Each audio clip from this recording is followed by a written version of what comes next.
Una sa lahat, sa Pulsa Video, mga nag-aabang na masasakyan sa terminal sa Tacloban City, inararo ng e-jeep. Ang sinapit ng 3 paserong nabangga, alamin. Magandang gabi, Pilipinas. Sa Frontline tonight, Bagong House Speaker Bogie D. wala raw sasantuhin sa imbestigasyon ng mga nangurakot umano sa flood control projects.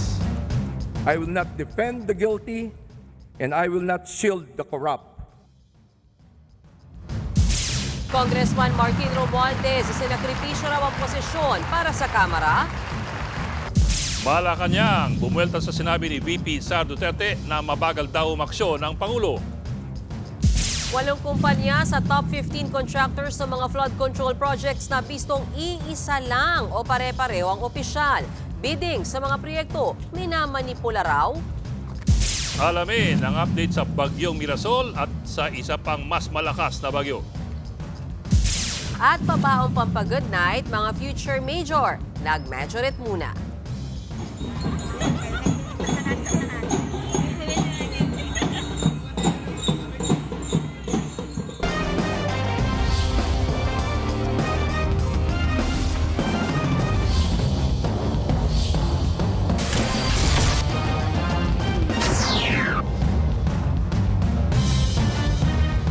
Wala raw sasantuhin at nangako magiging patas ang Kamara sa pag-iimbestiga sa anomalya sa mga flood control projects.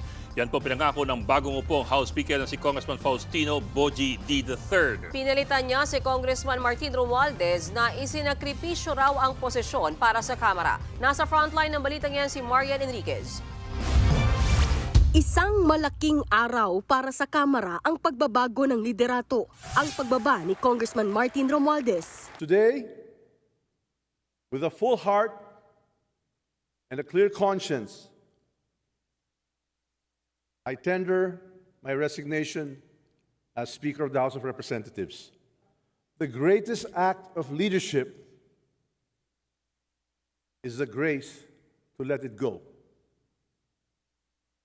so that this institution may endure stronger than ever before. Ang siya namang pag-akyat ni Congressman Faustino Bogie D. Tinatanggap ko ng buong kababang loob ang hamon ng pagiging Speaker of the House. Bilang bagong House Speaker, baha ng problema ang haharapin ni D.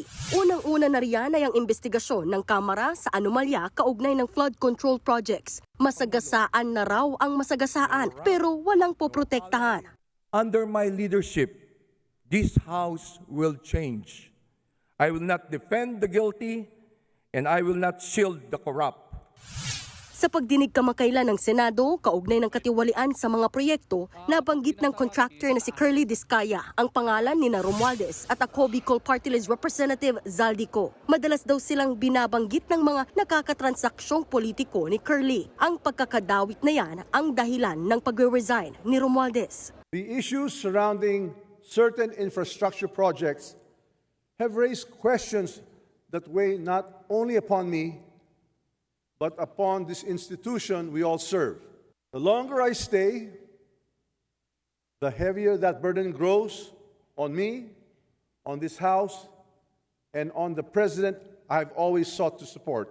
Giniit naman ni Speaker D na magiging patas ang pagdinig ng Kamara. Kung meron mang mga pangalang nabanggit sa mga pagdinig na ito, may mga tamang forum para sila ay makapagpaliwanag.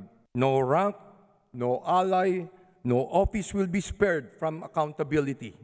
Bukod dyan, pagtutuunan din daw ng pansin ni D ang pondo para sa 2026. Bubusisiin aniya ito ng maigi. Sisiguraduhin natin na ang bawat sentimo ng paglalaanan ng budget sa bawat departamento ay tutugma sa pangangailangan ng mamamayang Pilipino. Pagtutulungan nating makapagpasa ng isang maayos at malinis na budget. Kasabay niyan nanawagan din ang bagong House Speaker na sana'y mabalik sa Kamara ang tiwala ng publiko. Nakiusap siyang bigyan sana sila ng second chance para malinis ang kanilang hanay. Sa ating pong mga kababayan, hinihiling ko po na magpatuloy tayong magmatsyag at magbantay. Tanging kayo lamang po ang makakapagsabi at makakapagpasya kung dapat bang ibigay ninyo muli ang tiwala sa amin. Meron din siyang mensahe sa bagong Kongreso. Sa bagong Kongreso, ipaparamdam po natin ang tunay na malasakit. Ipapamalas natin ang tunay na paglilingkod. Walang ibang agenda, walang ibang interes. Kapakanan ng Pilipino ang simula, gitna at dulo at wala ng iba. Nagbabalita mula sa Frontline, Marian Enriquez. News 5. Handa raw maging miyembro muli ng mayorya ang ilang kongresista bilang pagsuporta sa bagong House Speaker.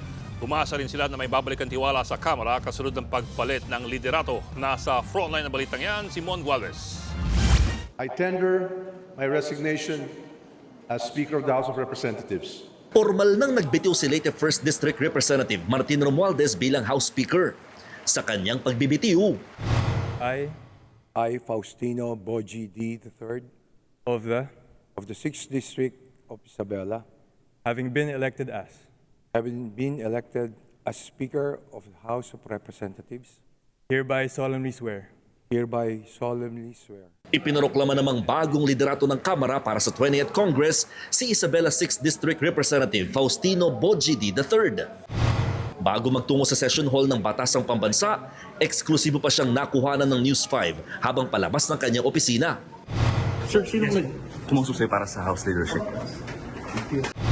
Si Boji D ay isa sa 11 deputy speakers ng Kamara ngayon. Kapartido siya ni Pangulong Bongbong Marcos sa Partido Federal ng Pilipinas. Bago yan, nagsilbing Vice Governor ng Isabela noong 2019 hanggang 2025 si D. 2010 hanggang 2019 naman, umupo siya bilang gobernador ng probinsya. 9 na taon din siyang naging congressman ng Isabela 3rd District. Si Congressman Boji D ang kauna-unahang magiging House Speaker mula sa Isabela na bahagi ng binansagang Solid North. Tingin na ilang kapwa niya mambabatas, maaari naging batayan din daw sa pagpili sa kanya ang malawak niyang karanasan sa politika. Talagang nakita naman natin na naging stable naman nung pinamamahalaan niya yung probinsya ng Isabela. I have known him to be a good man. He has his own quiet leadership here in the House of Representatives as Deputy Speaker, and I'm ready to serve him as a floor leader in plenary. Sina Navotas Representative Toby Tiangco at Bacolod Congressman Albi Benitez buo rin ang tiwala kay D at handa raw sumaping muli sa majority. Magkakaroon ng leadership na change, di ba? Ito yung first step naman doon sa reforma. So, bigyan man naman natin ng pagkakataon. The public confidence with the institution has been eroded. So how can we regain that trust with the present leadership being a suspect of the scandals that has been brought up? Pero kung may mga pabor, meron ding mga nag-aalinlangan. Deputy Speaker siya ni Romualdez. Ang feeling ko pag siya yung naging Speaker, mauulit yung issue na to next year kasi parehas lang sila ni Romualdez. Both under Marcos, walang mangyayari dito. Paninindigan naman ni Congressman Benitez, hindi raw dapat na natapos sa pagpapalit ng liderato ang dapat gawin kina Romualdez. Let's have a proper investigation and for him to respond properly. Nagbabalita mula sa Frontline, Mon Gualvez, News 5. Ang D-Dynasty o Dynasty ang isa sa mga pinaka-politically resilient na political family sa buong bansa, spanning several generations and several administrations and several local positions. Simulan po natin dun sa patriarch ng pamilya D. Siya po si Faustino D. Sr. Nagsimula ang kanyang political career bilang isang councilor ng Kawayan sa Isabela 1962. Naging mayor ng Kawayan 64 hanggang 71 at magmula naging governor na 1971 to 86, 88 to 92, thereby serving 19 years as governor. Siya po yung longest serving governor ng Isabela Province. Okay, moving on. Curiously, siya po ay kaibigan ni Benigno Ninoy Aquino Jr. In fact, siya po ay miyembro ng Liberal Party. Bakit po nasasabi yan? Dahil may pagkakataon pa na hiningi yung tulong ni Ninoy Aquino para sa kanyang problema sa mga New People's Army sa Isabela. At tumulong naman si Ninoy. Now, it's curious kasi kama 1972, itong panahon na siya po ay gobernador ng Isabela, nadeklara yung martial law at siya po ay tumalon at sumali sa kilusang bagong lipunan ni Pangulong Marcos noon at inalyado niya ang sarili niya kay Pangulong Marcos at isa siya sa mga bumuo ng Solid North Block na sumusuporta po, mga local officials na sumusuporta doon sa administrasyon ni Pangulong Marcos. So nagbago po ng mga alyansa. Anyway, moving on. Ang kanya pong anak, the dynasty grows, si Benjamin D. Naging gobernador mula 1992 hanggang 2001. Samantalang siya po'y gobernador, si Faustino D. Jr. siya po'y congressman mula 92 hanggang 2001 at naging gobernador ng 2001 hanggang 2004. Ngayon po, isang termino lamang siya dahil pagdating po ng 2024, natalo siya kay Grace Padaka, ang isang radio broadcaster na tumalo sa Pamilya D. Marami nagulat noon kasi nabiyak bigla ang isang dynasty. Ngayon po, nagbalik ang mga D sa posisyon sa pamamagitan po ni ngayon Speaker Faustino D. III. Nagsimula siyang congressman 2001 hanggang 2010, so he served all 3 terms of within Congress until umabot siya sa term limits. Naging gobernador po siya, pumulit kay Padaka 2010 hanggang 2019, naging Vice Gov 2019 to 2025 at naging congressman ulit at Speaker kalaunan nitong 2025. So siya po si Faustino D. o Faustino Boji D. III. Ang kanyang anak, Faustino D. V. Anak po ni Boji D. Congressman noong 2019 hanggang 2025. Siya rin po ay ngayon mayor ng bayan ng Etsague sa Isabela. Isa pa po. Ang kanyang asawa ay si Sheena Tan D. Asawa nga po ni Faustino D. Ng Etsague. Pero po si Sheena Tan D naman ay alkalde naman ng Isabela, magkaibang bayan. At sa Kongreso ngayon, meron na po tayong 3 D na magkakamag-anak. Of course, nandiyan po si Faustino D. III, yung speaker ngayon, si Boji D. Ian Paul D. ang kanyang nephew at si Faustino Michael Carlos D. III, kanya rin pong nephew. And so, the clan still continues to grow. You also have Francis Faustino D., Vice Governor, anak po ng Speaker, Vice Governor po ng Isabela Province. Andiyan din si Manuel Faustino D., Provincial Board Member, kapatid po. At nandiyan si JCD, Mayor ng Kawayan, at Faustino Dondon D. IV, Mayor ng San Manuel, kapatid po. Okay, si Benji D. naman ay Vice Mayor po ng Kawayan, Isabela. At si Bernard Faustino D., Ambassador po ng Switzerland. So medyo busog na busog po yung D sa mga posisyon. Hindi po ito po lahat ng mga D sa posisyon dahil meron pang iba na hindi natin nasali at meron pang mga in-laws na hindi natin nahalungkat. Anyway, moving on. Balikan po natin yung Marcos D connection in the 1970s. Remember, we were talking about si Faustino D. Sr. at si Ferdinand Marcos Sr. Magkaalyado sa KBL at sa Solid North Block. Ang linkage po ngayon ay si Faustino D. III na speaker ngayon. Siya po ay nag-endorse kay BBM bilang Vice President noong 2016. And moving forward pa rin, come 2022, he also endorsed BBM and Sara Duterte for the presidency and the vice presidency. Now, if only to show na marunong rin maglaro sa mga pwesto at posisyon ang pamilyang D, ito po.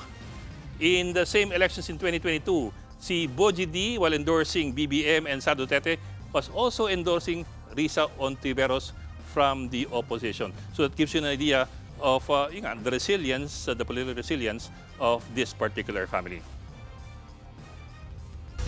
Bago magbitiw sa pwesto, nakipagkita pa si resigned Speaker Martin Romualdez kay Pangulong Bongbong Marcos. Giit naman ng Malacanang, hindi pa rin absuelto sa investigasyon ng flood control si Romualdez. Nasa frontline ng balitang yan si Maricel Halili. Bago pa man ang pagbibitiw ni Congressman Martin Romualdez bilang House Speaker, kinumpirma na ng Malacanang na nag-usap sila kahapon ni Pangulong Bongbong Marcos. Pero kung anong pinag-usapan, hindi na idinetalye. Kagabi, nakita nang inilalabas sa opisina ni Romualdez ang ilan niyang gamit. Giit ng palasyo, mag-resign man o hindi si Romualdez, walang sasantuhin ang administrasyon sa investigasyon ng anomalya sa flood control projects. Matatandaan na binanggit ng kontraktor na si Curly Discaya ang pangalan ni Romualdez Ang House Speaker daw kasi ang madalas banggitin ng mga nakakatransaksyon politiko ni Curly. At ito po ay para maging malaya ang pag-iimbestiga, lalo pat nababanggit nga ang kanyang pangalan. Maisalba rin po ang integridad ng institusyon at para nga sa isang malayang pag-iimbestiga. Pero si Vice President Sara Duterte, binanatan si Pangulong Marcos. Makupad daw ang aksyon. Hindi niya alam kung anong gagawin at masyado siyang mabagal gumalaw. Sagot ng palasyo, hindi EJK style ang estilo ni PBBM. Dumadaan daw ang lahat sa tamang proseso.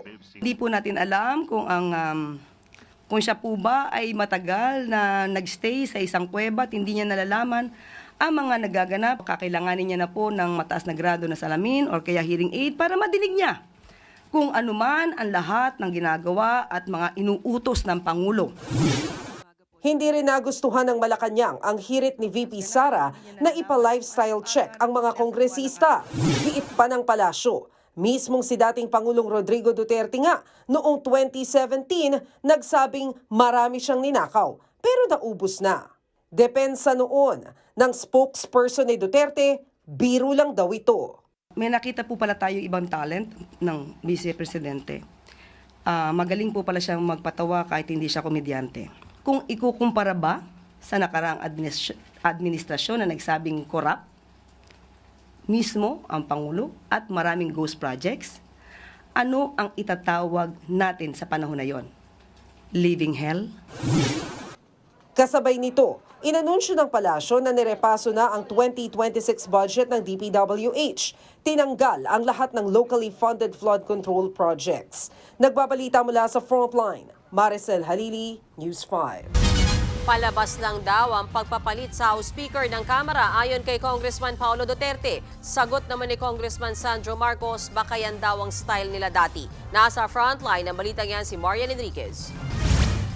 Bago pa man mag-resign bilang House Speaker si late Representative Martin Romualdez, may patutsada na si Davao City Representative Paulo Duterte sa pagpapalit ng liderato ng Kamara. Ayon kay Kong Pulong, mismong si Presidential Son at House Majority Leader Sandro Marcos ang pumili kay Congressman Boji D na pumalit kay Romualdez. Tama na raw ang panloloko at tigilan na ang palabas. Kung gusto raw respetuhin ng tao ang gobyerno, dapat labanan ang korupsyon at walang cover-up. Agad namang rumesback ang batang Marcos sa anak ni dating Pangulong Duterte. Baka-style niya yun nung anak siya ng Pangulo. Pero I can assure you that we are consultative with all the party leaders. But kung nagpakita sana si Kong Pulong dito sa trabaho at sa session, baka makikita din niya. But I'm sure he's busy looking for the 51 billion that was spent in his district. Nilinaw naman ng kaalyado ni Romualdez na suportado ng dating speaker ang pumalit sa kanyang si Kong D. Speaker Romualdez is in a good mood at okay naman siya at nakapag-usap na sila ni incoming Speaker Boji D at katatapos lang ng leadership meeting. So everything's well. Sa ngayon, wala pa naman daw magiging galaw sa ibang posisyon sa Kamara. Naniniwala si Senior Deputy Majority Leader Lawrence Defensor na ang bagong liderato ang magiging daan para maibalik ang tiwala ng publiko. The House needs this change. The House needs to rebuild its reputation and regain its integrity. After what has happened to the anomalous budget on the flood control, we have to rebuild the public trust. Ang isa pang gustong maging House Speaker na si Cavite Representative Kiko Barzaga, sinubukang bisitahin ang opisina ni Romualdez bago ang sesyon pero hindi siya pinapasok dahil umano sa private meeting. Gayunman, may mensahe si Barzaga sa nagbitiw na speaker. I'd like to congratulate him on his graduation from House Speakership. Nagbabalita mula sa Frontline, Marian Enriquez, News 5. Diretsang nanawagan si House Majority Leader Sandro Marcos kay ako Bicol Congressman Zaldico na umuwi na ng bansa at harapin ang mga alegasyon laban sa kanya. Ayon sa kongresista at presidential son, maring masampa ng reklamo sa Ethics Committee SICO sa patuloy nitong pagliban sa Kamara. Nadadawit din sa mga anomalya sa mga flood control project SICO at sa insertion sa 2025 budget para sa ilang proyekto. Huli nagpaalam ng biyahe pa Amerika ang kongresista para sa isang medical treatment. I think he should come home and face the allegations against him. They are too severe and it's dragging the House in the mud. Nabulaga ang mga nakapila sa isang terminal sa Tacloban City nang biglang dumire-diretso sa kanilang isang nakahintong e-jeep. 3 ang sugatan sa disgrasya. Yan ang iba pang aksidente sa Frontline Report ni Bril Montalvo. Nakapila ang mga naghihintay ng masasakyan sa terminal na ito sa Tacloban City. Nang biglang inararo ng e-jeep ang 3 pasahero. Sa imbestigasyon, aksidenteng natapakan ng driver ang silinyador. Aksidenteng naapakan ng driver yung accelerator. So, nagresulta ito na yung sasakyan umabante. Nasagasaan yung 3 biktima. Dinala sa ospital ang mga biktima. Maayos na ang kanilang lagay. Sinagot ng kumpanya ng driver ang gastos sa ospital. Isa pang sapul sa video sa highway sa Cagayan de Oro City. Sumalpok sa pick-up ang 2 rider. Ang isa tumilapon pa. Sa imbestigasyon, matulin ang takbo ng mga motor. Saktong kaka-green lang ng traffic light. Maayos na ang lagay ng mga rider. Nadaan yan sa areglo. Sa Cotabato naman, inararo ng cement mixer truck ang isang container van sa highway. Bumangga sa munisipyo ang truck na nawalan daw ng preno. Damay rin ang isang tricycle na nahagip at tumagilid. Wala nang nasaktan at nadaan yan sa areglo. Nagbabalita mula sa Frontline, Bril Montalvo, News 5. Nalubog sa bahang ilang lugar sa bansa matapos maglandfall ang bagyong Mirasol. May mga kalsadang hindi na halos madaanan ng mga sasakyan. Nasa frontline ng balitang yan si Faith Del Mundo. Sinuong ng rider na ito ang gutter level na baha sa Calabcan, Ditinggayan Road sa Kasiguran, Aurora. Kasagsagan yan ng pananalasa ng bagyong Mirasol. Sa Barangay Kulat, abot binti ang baha sa kalsada. Umapaw din ng creek sa lugar. Iilang sasakyan lang ang naglalakas loob na dumaan. Maging ang mga palayan sa Kasiguran hindi nakaligtas sa hugupit ng bagyo. Sa bayan ng Dilasag, nagtumbahan ang ilang puno. Nagsasagawa ng clearing operation ang mga pulis at tauhan ng Coast Guard. Sa kasagsagan ng bagyo, 5 bangka ang biglang tinangay sa gitna ng dagat at dinalungan Aurora. Agad namang nakaresponde ang PCG at nahila papunta sa Pampang ang mga bangka. Maayos namang naibalik ang mga ito ng walang pinsala. Nanalasa rin ng bagyong Mirasol sa Isabela. Sa bayan ng Etxage, hindi madaanan ng mga overflow bridge matapos tumaas ang tubig. Ganyan din ang sitwasyon sa bayan ng Benito Soliven kung saan hindi rin madaanan ang Maluno Overflow Bridge. Apektado rin ng bagyong Mirasol ang Kabikulan.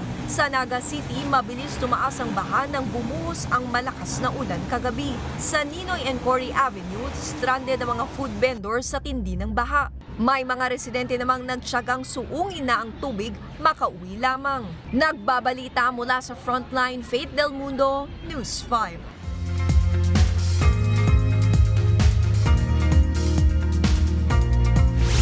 Sa lagay ng panahon, 2 bagyo na ang nasa loob ng Philippine Area of Responsibility, ang bagyong Mirasol at ang bagyong Nando.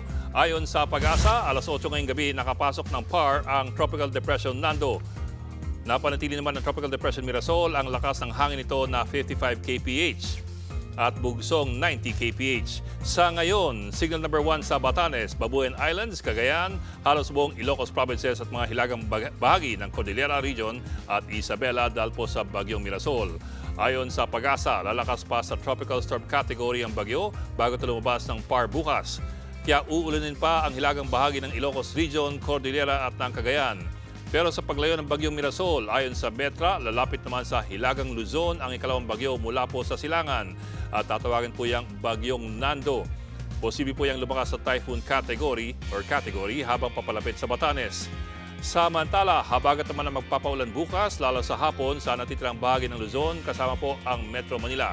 Damay din ang Western Visayas at ang Zamboanga Peninsula.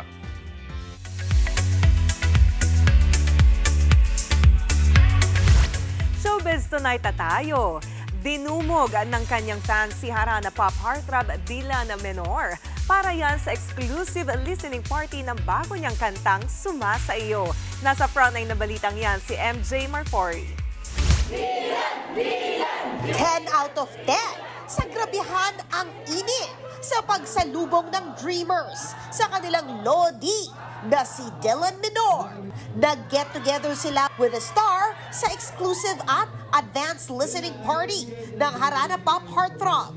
Para yan sa latest single niya na Sumasa Iyo. First of all, I appreciate all the efforts nila sa pagpunta sa kahit anong event, pumupunta sila.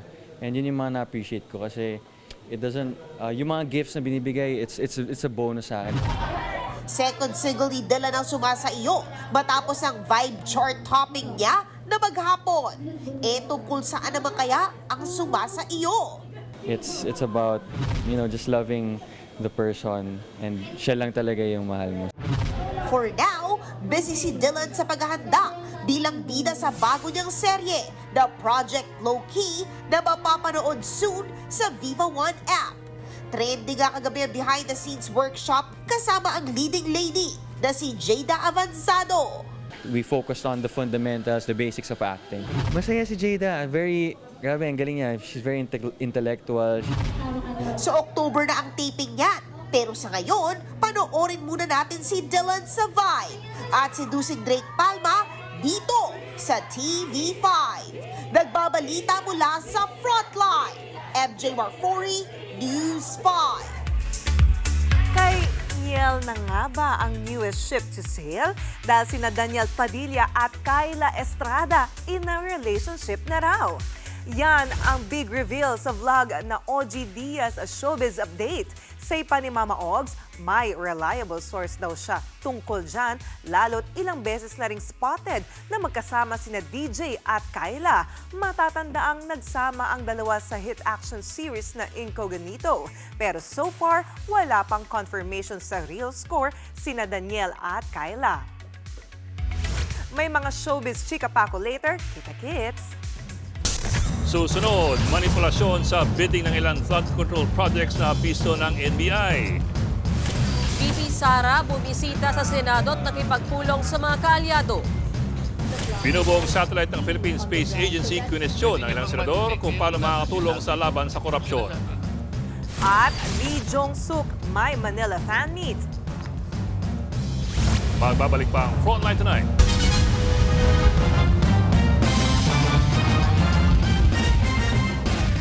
Mga kapatid, Ed Lingaw po, maging maalam at may pakialam sa mga napapanahong balita sa ating bansa. Para sa mas malilimang pagtalakay at paghimay sa mga issue at headlines, mag-follow at mag-subscribe sa social media pages ng News 5.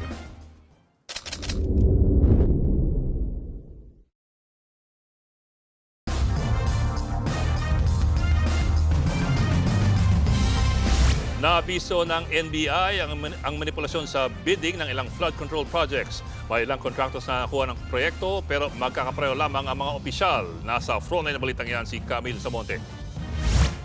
Sa pagsisiyasat ng National Bureau of Investigation, nadiskubring magkakapareho ang Board of Directors at Officers ng 8 sa top 15 contractors na kakuha ng pinakamalalaking flood control projects sa gobyerno. Base yan sa mga dokumentong nakuha sa Securities and Exchange Commission. Talagang nakakakita kami ng rigging ng bidding process. Isusumite ng NBI sa DOJ ang kanilang initial report kasama ang mga pangalan ng DPWH officials at contractors na posibleng sampahan ng reklamo. Kabilang dito ang mga kumpanya ng mag-asawang Curly at Sara Discaya. 2 sa kanilang kumpanya ang nanalo pa sa bidding para sa 12-story NBI headquarters sa Taft Avenue, Manila.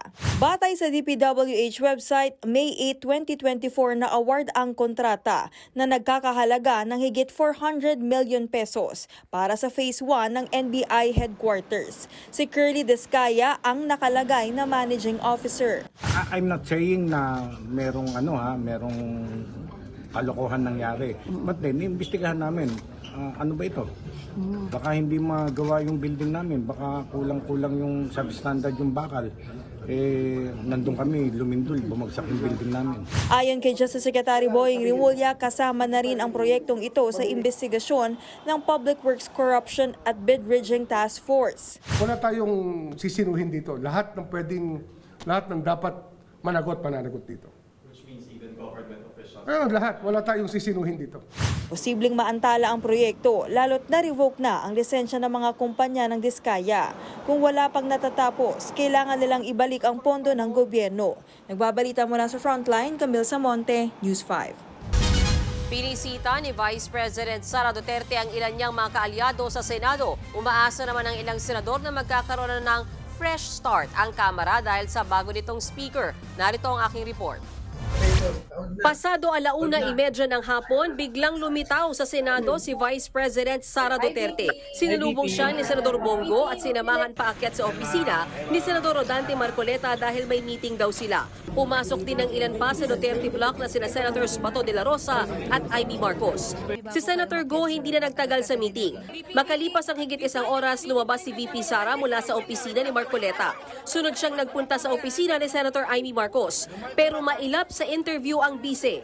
Boarding na kasi yung flight ko, tapos nag-promise ako na magsasalita ako. 3 questions lang, ma'am. So, boarding na yung flight ko. So, babalik naman ako bukas. May puntahan lang ako sa Sultan Kudarat. Kahit tungkol sa pagbabago ng liderato sa Kamara, tikom ang bise. Question lang doon sa change in leadership. Yung change in leadership lang ba sa House? Ng bise. Matatanda ang matagal nang may iringan sina VP Sara at Romualdez. Sa pamumuno rin kasi ni Romualdez, na-impeach si VP Sara. Hindi rin sinabi ni VP Sara ang pinagpulungan nila ni Marcoleta. Pero sa isang pahayag mula sa opisina ni Marcoleta, sinabi nitong nagpahayag daw ng suporta at kumpiyansa para kay Marcoleta si VP Sara. Hindi naman na raw nagulat si Senate President Tito Soto na nagkapalitan ng liderato sa Kamara. Good choice daw si Speaker Boji D. Very good choice for the congressman. It's a very good record. He's been vice mayor, mayor, congressman, governor, vice governor, congressman ulit. And in all those years, no bad record. You think he'll be a capable leader of the House, SP? Yes. Really? I'm sure he's capable and it'll be good for the House. He was my party mate. He's originally NPC. Kailangan na reboot. Sad to say, ganyan lang yata na sa history, both houses nagpatuhan na nagkasiraan. So, naka-apekto sa both houses. So, at least ngayon parehong change in leadership and fresh start for both.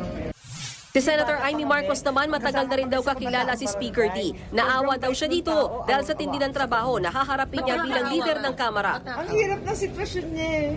Magaling si Boji, kaya lang ang depekto lang niya, sobrang bait. Yun na nga. Marami talagang magpapalusot, maraming magdidemand. Ako, apakahirap ng sitwasyon niya. Arguably the worst job in the world. Nang matanong naman, Senator Bato de la Rosa kaugnay sa pag-resign ni Romualdez, ito ang kanyang reaksyon. Is that a sign of guilt? Bakit siya nag-resign? Sign of guilt ba? Sabi naman ni Senator Chis Escudero, sana raw ay mauwi sa totoong reforma ang pagpapalit ng liderato sa Kamara. Huwag daw sanang malihis ang publiko sa mga hindi pa nare-resolbang issue tungkol sa budget at mga maanumalyang proyekto. Higit 200 bilyong pisong tinapya sa bagong proposed budget ng DPWH para sa taong 2026. Ito na raw ang pinakamababang pondo ng ahensya simula 2020. Nasa frontline na balitang yan, JC Cosigo. Mula 881 billion pesos ibinaba sa 625 billion pesos ang panukalang budget ng DPWH para sa 2026. Higit 255 billion pesos ang binawas, karamihan para sa locally funded flood control projects. Utos mismo ni Pangulong Bongbong Marcos matapos mabunyag ang korupsyon at doble-dobleng proyekto. Kasama sa mga tinanggal ang pondo sa duplicate at completed projects, pati overlapping road sections, rock netting at cat's eye. Ayon kay DPWH Secretary Vince Dizon, ito na ang pinakamababang budget ng ahensya mula 2020. Meron na po tayong mga ongoing na flood control at dapat yun po muna ang ating pagtuunan ng pansin, especially given the questionable issues that have been raised. Ang natapyas, ililipat daw sa edukasyon, agrikultura, kalusugan at iba pa. Pero pumalag dyan ang ilang kongresista. Giit ni Caloocan Representative Egay Erice, unfair na ipagpatuloy ang palpak habang mapuputol ang matitinong proyekto. Pag dumabi ang baha, nahihirapan yung mga tao, anong gagawin natin? Magagalit tayo uli? Iiyak tayo uli? Ganyan din ang reklamo ni Cagayan de Oro Congressman Rufus Rodriguez. Damay kasi sa budget cut ang bypass road sa kanilang syudad. Our city is being stifled. It is not breathing anymore because of traffic. Paglilinaw pa ng DPWH, may foreign assisted flood projects pa na 15.7 billion pesos at may hiwalay na pondo ang MMDA. Handa naman daw sila makipagtulungan sa Kongreso para masigurong hindi tatamaan ng mga importanteng proyekto. Nagbabalita mula sa Frontline, JC Cosico, News 5. Attention Lee Jong-suk fans! May prize reveal na sa ticket para sa kanyang upcoming fan meet sa Manila. 12,000 pesos ang VVIP. May 7,000 din para sa patron box. 3,500 pesos naman ang pinakamura na lower box B. Sa October 4 na ang ticket selling. This November 30 naman gaganapin ang With Just Like This fan meet sa The Big Dome. Bumida si Lee Jong-suk sa mga sikat na K-drama like A Big Mouth, Pinocchio, While You Were Sleeping, and more. Susunod, China, iginiit na sinadya ng BFAR vessel na banggain ang kanilang barkong ng bomba ng tubig. Senador Rodante Marcoleta, may pabirong tanong tungkol sa satellite ng PhilSA. Kaya ba nitong mahanap si Congressman Zaldico? At ang pasabog performance si Jessica Sanchez sa semifinals ng America's Got Talent. Tutok lang mga kapatid dito sa Frontline tonight.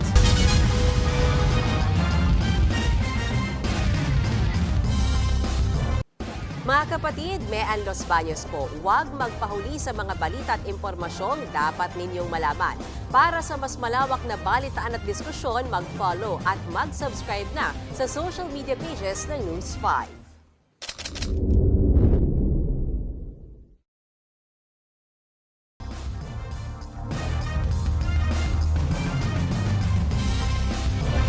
Hindi raw sinadya ng ating BFAR vessel na mabangga ang barko ng China sa gitna ng kanilang water cannoning sa Scarborough Shoal. Yan kasi pinapalabas ng China sa nilabas nilang video at sa bersyon nila ng insidente.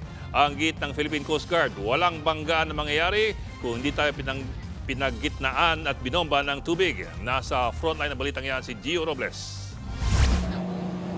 Kuha ito ng China Coast Guard habang binobomba nila ng tubig ang BRP Dato Gumbay Piang malapit sa Scarborough nitong Martes. Ilang saglit pa, bumangga na ang Pinoy vessel sa gilid ng mas malaking barko ng CCG.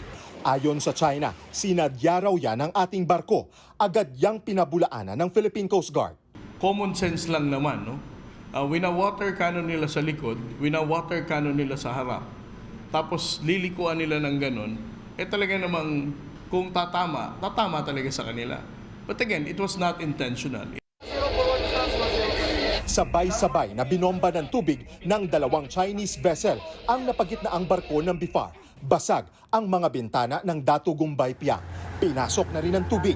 Nagtamo ng sugat sa tenga ang isang crew ng tamaan ng bubog. Maayos na ang kanyang lagay. Sa kabila nito, hindi minamaliit ng BFAR ang nangyari. We are deeply concerned about this incident, no? Kasi iba kasi pagka may nasasaktan, although hindi itong first time na nasaktan ang ating mga tauhan dyan. Kabilang ang BRP Dato Gumbay Piang sa 10 BFAR vessel at 2 barko ng PCG na nagsasagawa ng humanitarian mission sa mga mangingisdang Pinoy sa Bajo de Masinloc. Bago ang pambobomba ng tubig, binalaan ng China mga Pinoy vessel na magdaraos ng live fire exercise ang kanilang Navy doon. This is Chinese Naval warship. We were conducting live fire exercise at the public military area, enclosed by the following 4 points. Ang sinasabing lugar na pagdarausan daw ng live fire drills ng China, 10 nautical miles lang ang layo mula sa Bajo de Masinloc. Pero sa huli, walang live fire drills na nangyari.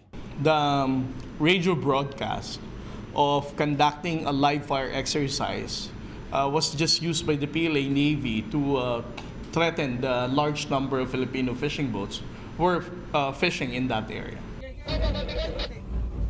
Sa gitna ng agawan sa Baho de Masinloc, hindi naman kapani-paniwala para kay PCG spokesperson for the West Philippine Sea, Commodore J. Tariela, ang balak ng China na magtatag ng nature reserve doon.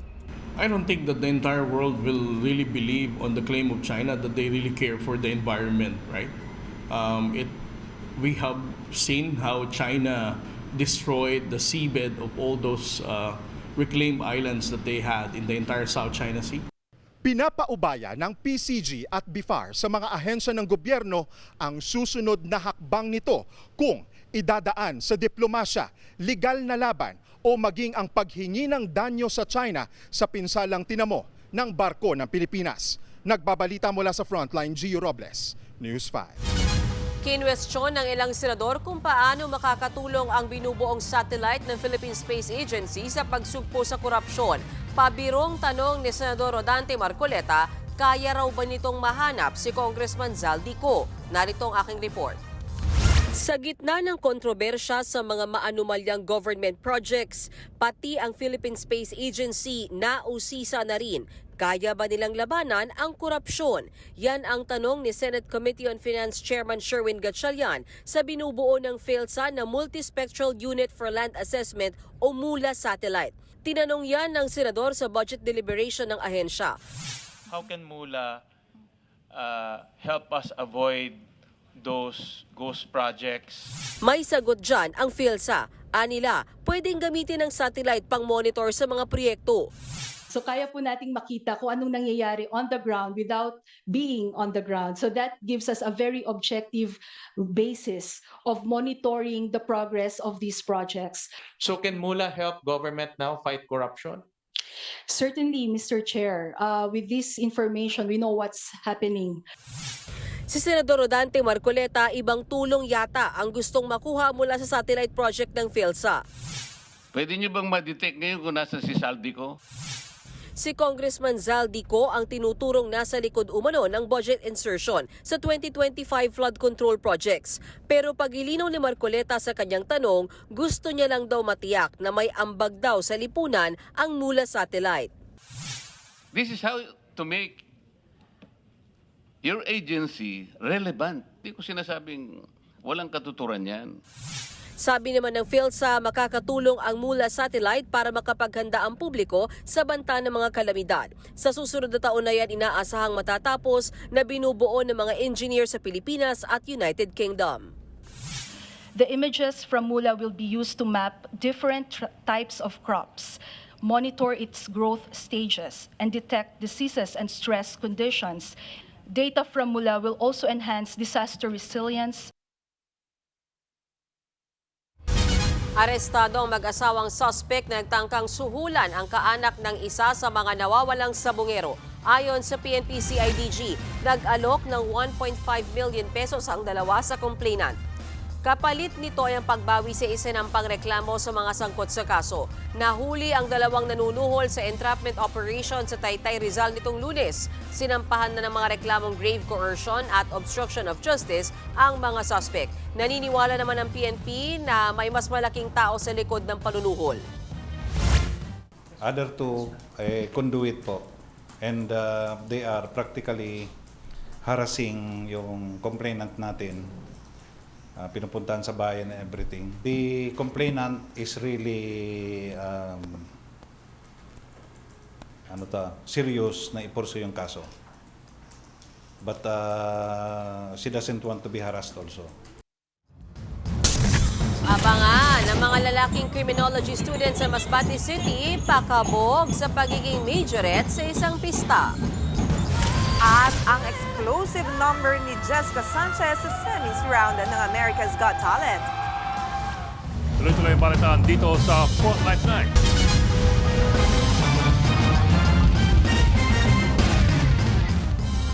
Mga kapatid, Johnny Alipon po, maging updated sa latest entertainment at lifestyle. Huwag magpahuli, mag-follow at mag-subscribe na sa social media pages ng News 5.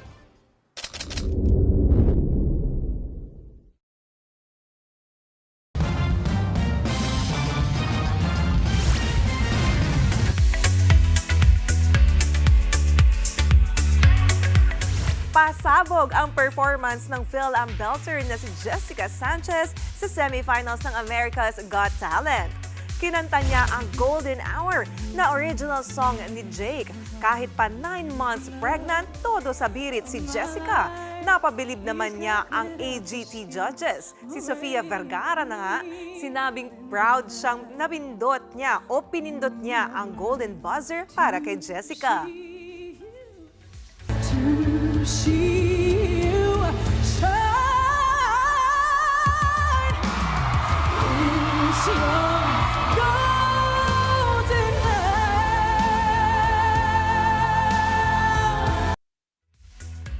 At yan ang latest and hottest sa Frontline Showbiz tonight. Ako si Johnny Alipon. Happy Wednesday, mga kapatid!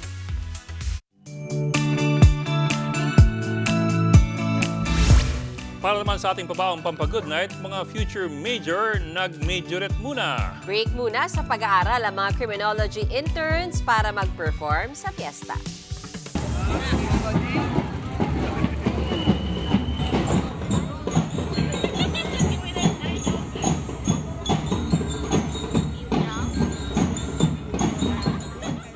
Yan ang mga interns sa pagpupulis sa Masbate City. Walang matikas na pulis sa performance na yan. Kumikending sila sa K-pop music. Nangyari yan sa isang fiesta sa probinsya. Aliw naman ng mga manonood sa hindi pangkaraniwang mga majorette. Pangarap ko yan dati. Maging pulis? Hindi, majorette. Majorette? Kita niyo ba yung tinapon ko? Maging pulis. Hirap yun, no? Hirap nga. So, sa Hand-foot ball pen coordination. mismo yan? Hindi rin. Hindi ba yung ganun yung mga kutina? Magpulis ka. Bakit ka ba ganyan? Sinisira mo yung mga pangarap ko.